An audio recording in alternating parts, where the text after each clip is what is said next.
小儿慢性咳嗽的时候，有好多家长是在长期喝中药的啊，可能是这么一个问题。就是说慢性咳嗽的孩子呢，好多家长呢，有的是在大量的用抗生素啊，就是说频繁的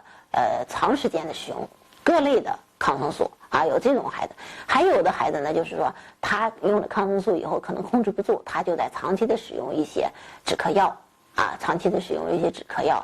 止咳药呢，多数一些中药类的啊，就说是这种孩子，家长往往选择一些中药的止咳的，或者一些调节免疫的一些药，他在这样的使用。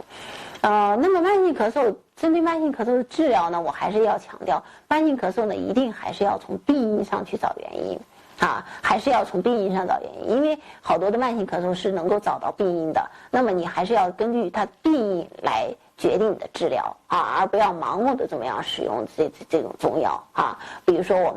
我们最常讲的病因最多的也就是咳嗽变性哮喘、上气道咳嗽综合征啊，还有一些感染性咳嗽这些因素，那它都有一些相对这种病因的一些治疗和解决的一些最佳的一些方法。啊，所以你没有必要去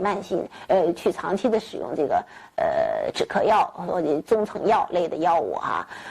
现在呢，就是说也有的家长就是说在思想上呢就觉得好像我不想吃西药，西药副作用太大，我就吃中药，中药安全。啊，他就可以几个月甚至几年的在服用中药，他觉得中药很安全，所以这种呢也是一种过激的一种想法啊。实际上我们在临床中药的副作用也是很大的，所以呢，